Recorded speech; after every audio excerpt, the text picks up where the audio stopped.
اس لیے کام وہ اچھا ہے جس کام کو کرنے کے بعد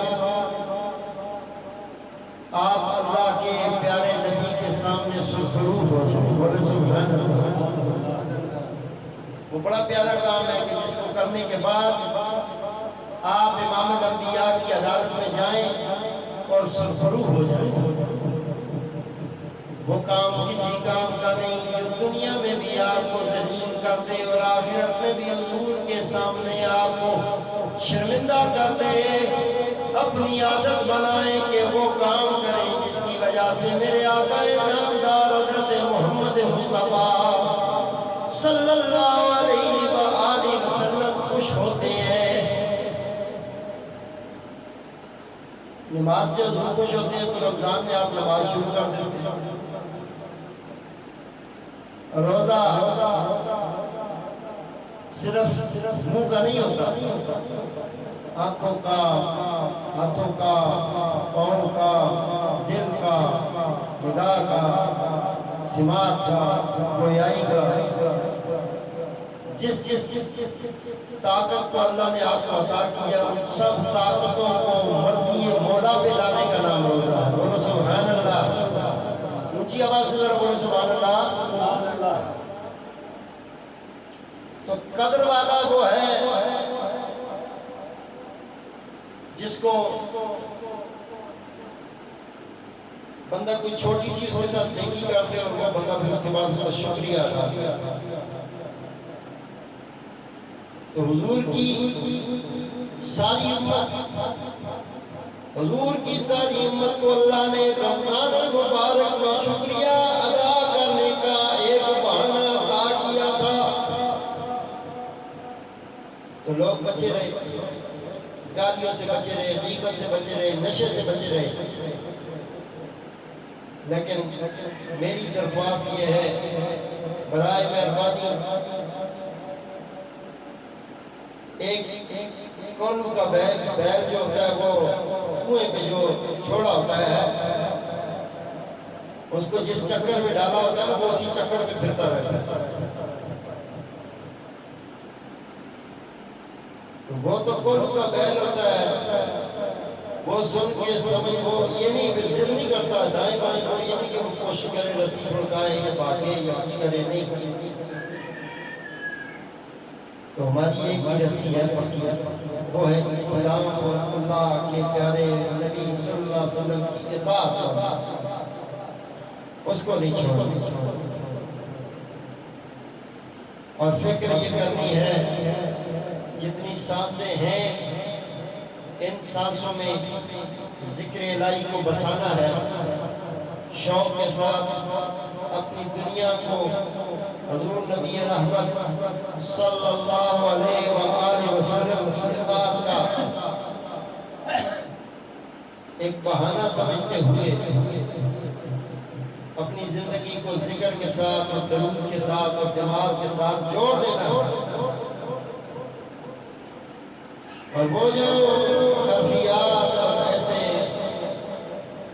عمل جس کی وجہ سے حضور ناراض ہوتے ہیں، چاہے وہ ماں باپ کی گستاخی ہو، چاہے بے نمازی ہو، چاہے بیوی کو پاؤں کی جوتی سمجھنا ہو، چاہے رشتہ داروں سے، تعلق داروں سے، پڑوسیوں سے نہ بدسلوکی اور نہ چاکی کی وجہ ہو، سب کو ہم نے خالصتاً خدا اور اس کے رسول کی رضا کے لیے چھوڑ دینا. بولو سبحان اللہ. محلے میں، گلیوں میں رہتے ہیں، خوش بھی ہیں، گھر بنانے سے پہلے بھی کرائے میں بھی گھر دینا ہو 50 بار دیکھتے ہیں یار گلی ٹھیک ہو، لوگ اچھے ہونے چاہیے، زندگی لڑائی جھگڑوں میں بھلک نہ جائے. تو غور کر مسلمان، دنیاوی زندگی جہاں گزارنی ہے وہاں ساری دعوتیں تلاش کرتا ہے. کہتا ہے بجلی ہونی چاہیے، پانی ہونا چاہیے، گیس ہونی چاہیے، ٹیلی فون ہونی چاہیے، روڈ پکا ہو، سکول کالج قریب ہو، اسپتال قریب ہو، ایسی سہولتیں، بازار قریب ہو، یہ ساری سہولتیں تلاش کر کر پھر مکان لیتے ہو۔ ایک ایسا مکان ہے جو کچا کوٹھا ہے، جہاں نہ پانی ہے، نہ بجلی ہے، نہ گیس ہے، لیکن غور کرو مسلمانوں، جو میرے مصطفیٰ کا ہو گیا، جو میرے کملی والے کا دیوانہ بن گیا، سرکاری دو عالم نور مجسم حضرت محمد مصطفیٰ صلی اللہ علیہ وآلہ وسلم کا شہدائی بن گیا۔ قسم ہے خدا کی، بجلی نور والی اس کی قبر میں لگا دی جائے گی۔ اونچی آواز سے بولے سبحان اللہ۔ حضور کے ادب و عشق والی وہ جو درود پڑھتا رہتا تھا، اس درود کا نور ہو جائے گا قبر کے اندر۔ اور کبھی درود بغیر آلہ ہی کے نہیں پڑھنا۔ آلہ ہی درود کا حضور کی وجہ سے اثر۔ اللہم صلی علی محمد جو ہے، اللہ ہمیں کہتا ہے ایمان والوں میں بھی درود پڑھتا ہوں، میرے فرشتے بھی پڑھتے ہیں، تم بھی پڑھو۔ ہم جب درود شروع کرتے ہیں تو ہم بھی یہ کہتے ہیں اللہم صلی علی، اے اللہ تو درود بھیج، بولو ذرا سبحان اللہ۔ کبھی اللہ کے پیارے محبوب صلی اللہ علیہ وآلہ وسلم پر اللہ اور اس کے فرشتے درود بھیجتے ہیں، اور ہمیں اللہ حکم دیتا ہے ایمان والو تم بھی میرے نبی پر درود پڑھو۔ جب ہمیں درود کا کہتا ہے تو ہم بھی کہتے ہیں یا اللہ تو درود بھیج محمد رسول اللہ پر، ان کی اولاد پر۔ عجیب کام ہے، وہ کہتے ہیں جی اللہ کو، اللہ کی ذات میں جو عمل اللہ کی ذات کرتا ہے، جو ایسا عمل ہے جو اللہ کی ذات کرتا ہے وہی بندہ کرے تو کہتے ہیں یہ شرک ہوتا ہے۔ یہ واحد ایک ایسا شرک ہے جو اللہ بھی کرتا ہے اور بندے بھی کرتے ہیں، بولو سبحان اللہ۔ دونوں شریک ہیں۔ اللہ اپنے درود، اپنے نبی کے درود میں اپنے فرشتوں کو شریک بناتا ہے، خود شریک ہوتا ہے، ہمیں شریک کرتا ہے، اور پھر ہم بھی اللہ کو شریک بناتے ہیں اور کہتے ہیں اللہ تو ہمارے نبی پر، اپنے پیارے نبی پر تو درود بھیج۔ یہ ایک دوسرے کو درود کا جو سلسلہ ہم شروع کرتے ہیں، اس کا مقصد یہ ہوتا ہے کہ تو مجھے دیکھ لے میں تجھے دیکھ لوں۔ تو معراج کی رات حضور عرش مولا پہ کہتے ہیں، تو وہ شاید کچھ یوں کہا کہ ابن یعقوب کو اللہ نے صورت بخشی، جناب یوسف علیہ السلام کو بڑا حسن عطا کیا۔ ابن یعقوب کو اللہ نے صورت بخشی، اور مسیحا کو مسیحائی کی طاقت بخشی، اور مسیحا عیسیٰ علیہ السلام کو، اور مسیحا کو مسیحائی کی طاقت بخشی۔ ہر نبی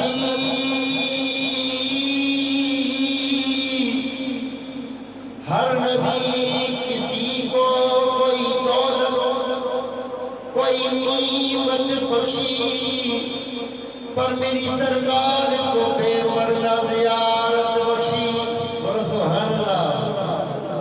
پر میری سرکار کو بے پردہ زیارت بخشی۔ حضور کو اپنا چہرہ احمد دکھایا، اور حضور رب کائنات فرما رہے تھے تو مجھے دیکھ لے میں تجھے دیکھ لوں، تو مجھے دیکھ لے میں تجھے دیکھ لوں۔ دیکھنے کا مزہ آج کی رات ہے، دیکھنے کا مزہ، دیکھنے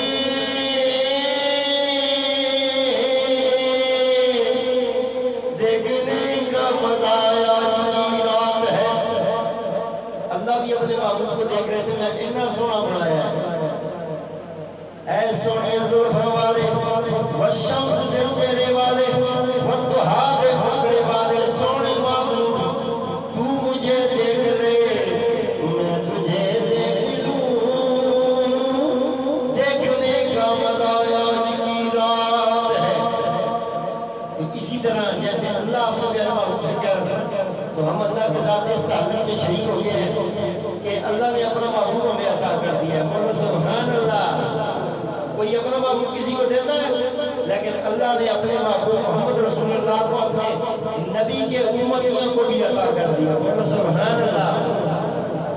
اور صرف امتیوں کے لیے نہیں، قرآن کہتا ہے جیسے قرآن ہدی للناس ہے نا، تو اسی طرح حضور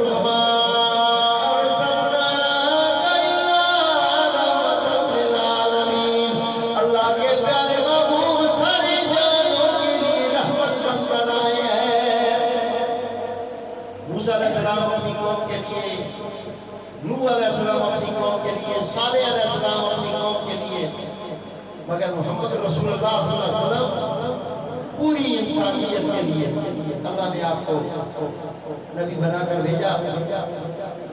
پیارے صاحبوں، اپنے پیارے محبوب صلی اللہ علیہ وسلم کے نام پر اپنی جانیں نثار کرنے والے فلسطینیوں پر جو مظالم اسرائیل ڈھا رہا تھا، شکر الحمدللہ کہ آج اللہ نے اس اسرائیل کا بھی بدلہ لے لیا ہے۔ آج اسرائیل، ویسے تو میاں عمر صاحب کہتے ہیں دشمن مرے تو خوشی نہ کریے، ایک دن سجنا بھی ٹوٹ جانا، لیکن خدا کی قسم اس اسرائیل نے اتنے مظالم کیے ہیں مسلمانوں پر کہ یہ مردود مر رہے ہیں اور ہمارا دل اب ٹھنڈا ہو رہا، ابھی ہمارا دل ٹھنڈا ہو رہا۔ انہوں نے نہ بچوں کو دیکھا، نہ عورتوں کو دیکھا، نہ بوڑھوں کو دیکھا، مساجد میں گھس گھس کر اندر مسلمانوں کو مارتے رہے، نہ رمضان کے تقدس کو انہوں نے دیکھا، مسلمانوں کو نماز تک جن کے مردودوں نے پڑھنے نہیں دی۔ اور انشاءاللہ میرا ایمان یہ کہتا ہے کہ حضرت امام مہدی علیہ السلام کا ظہور ہونے جا رہا ہے، اور جب حضرت امام مہدی علیہ السلام آئیں گے، اب حیران کن معاملہ ہے، شکر الحمدللہ کہ چائنا نے اور رشیا نے UN میں ایران کی سپورٹ کا اعلان کیا ہے۔ مسلم ممالک ہے، اس کے اتحادی ممالک وہ بھی ساتھ اس کے ساتھ ہیں، اور شکر الحمدللہ وہ جو ایک کرپشن یہ کرتے رہے ہیں پہلے تک UN والے کہ لیبل لگا دیتے ہیں کہ یہ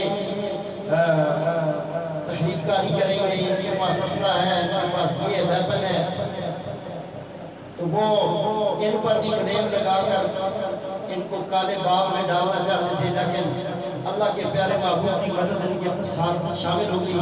چائنا نے اور رشیا نے سپورٹ کا اعلان کیا ہے۔ شکر الحمدللہ ہمارا ملک بھی مکمل حمایت میں ہے اس جو اسرائیلی ہیں ان کے خلاف، اور انشاءاللہ ہمارے دل بھی اسرائیلیوں کے ساتھ اس مردود عمل پر ہمارے دل یہ کہتے ہیں کہ اگر ہمیں اللہ تعالیٰ موقع دے تو ہم بھی جا کر ان کی گردنوں کو پکڑیں، ان کے اوپر ہم بھی بات کریں، کیونکہ یہ وہ مردود ہیں کہ جنہوں نے مسلمانوں پر بے حد مظالم ڈھائے ہیں۔ اللہ تبارک و تعالیٰ نے خیر سے مددیں بھیجی ہیں، اور ان کو نیست و نابود کرنے کے لیے اللہ تعالیٰ نے مختلف، جس طرح سے ابھی وہ مجاہدین کے لشکر بن کر کافروں کی صورت میں جگہ جگہ سے روانہ مختلف ممالک سے، ترکی ہے، ترکی نے بھی اعلان کیا ہوا ہے، ایران تو وہ پہلے سے ہی ہے، اور لبنان ہے اور شام ہے، یہ جتنے ممالک ہیں اسلامی ممالک سب کے اندر غصہ بھرا ہوا ہے۔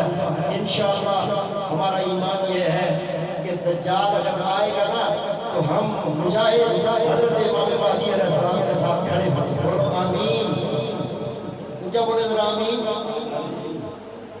اس لیے تمام لوگ کھل کر اسرائیل کی مخالفت کا اعلان کریں، دل سے بھی، زبان سے بھی، قلم سے بھی، جو قلم کی استطاعت رکھتے ہیں، لکھنے کی طاقت رکھتے ہیں، وہ اسرائیل کے خلاف لکھیں، یہودیوں کی یہودیت جو ہے اس کے خلاف لکھیں، تاکہ پتہ تو چلے کہ آپ کس کے ساتھ ہیں۔ اس لیے اللہ تعالیٰ نے یہ ہمارے لیے مسلمانوں کے لیے خوشی کا موقع بنایا ہے۔ ادھر دوسری طرف دل خفا ضرور ہے کہ فلسطین میں جو اس وقت مظالم ابھی تک کو یہ اسرائیل ڈھا رہا ہے، لیکن ادھر خوشی اس بات پہ بھی ہے کہ جو اسرائیل پر وار ہو رہے ہیں اور ان کو مردودوں کو مارا جا رہا ہے، انشاءاللہ اللہ کی مدد آئے گی۔ اذا جاء نصر اللہ والفتح ورأيت الناس يدخلون في دين الله افواجا فسبح بحمد ربك واستغفر انه كان توابا۔ وقت آ گیا، انڈیا نے بھی دیکھا ہے کہ وہاں کرونا جب آیا تھا تو مسلمانوں کے چار مسلمانوں کے لڑکے انڈیا میں ان کے جو آخری رسومات ہوتی ہیں ہندوؤں کی، وہ لوگ انسانیت کا پرچار کرتے ہوئے وہ چاروں لڑکے مسلمان چار لڑکوں نے ان کی وہ رسومات کو اکیلے میں کیا ہے جب ان کے اپنے رشتہ دار بھی ان کو چھوڑ گئے تھے، اور اس عمل کو دیکھ کر بڑے ہندوؤں نے کلمہ پڑھ لیا، بولو سبحان اللہ۔ اور لوگوں نے ان ہندوؤں نے اپنے گھروں میں سے بتوں کو نکال کر باہر پھینکا ہے، انہوں نے کہا یہ ہماری مدد نہیں کر سکتے تو کس لیے؟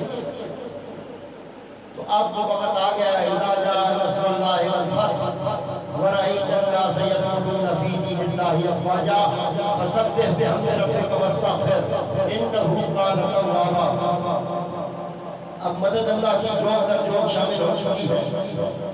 کل تک جو نگرکتا کا قانون انڈیا کہہ رہا تھا کہ جی یہ ہم قانون بنا رہے ہیں، کوئی اس گھسپیٹیے ہیں بھائی کے ملک کے اندر آ کے گھس گئے ہیں، حالانکہ وہ انڈیا میں ہی رہنے والے مسلمان تھے، ان کو گھسپیٹیے کہہ کر اور وہ وہاں سے بے دخل کرنا چاہتے تھے، اللہ نے انہیں دنیا سے بے دخل کر دیا۔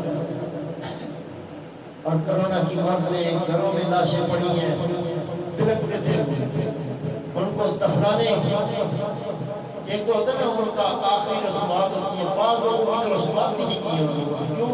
لکڑ ہی نہیں میسر، پیسہ بھی نہیں ہے اس کو جلانے کے لیے، اور لکڑ بھی بڑی قیمتی ہوتی ہے ان کی۔ تو کروڑ شکر ادا کرو کہ اللہ نے پاکستان، اسلامی جمہوریہ پاکستان، جس کی بنیادیں 27 رمضان مبارک کو رکھی گئی، اور اس پاک خطے میں ہم آباد ہوئے، اپنی رائے یہ ضرور رکھا کریں، مسلک کی ترجمانی نہ کیا کرو، دین کی ترجمانی کیا کرو۔ دین کام آئے گا، مسلک کام نہیں آئے گا۔ قبر میں مسلک کا نہیں پوچھا جائے گا، دین کا پوچھا جائے گا۔ تو دین کی حمایت کرو، دین کا اعلان کرو، اور اپنے ملک سے پیار کرو، اپنے ملک سے پیار کرو۔ یہاں کوئی فتنہ لے کے آئے، کسی طرح کا بھی فتنہ، چاہے مسلکی فتنہ ہو، چاہے سیاسی فتنہ ہو، تو فتنوں کو فروغ مت دو۔ اللہ تبارک و تعالیٰ تمام یہ احباب کا آنا اور اس دم میں شامل ہونا اللہ تبارک و تعالیٰ قبول و منظور فرمائے۔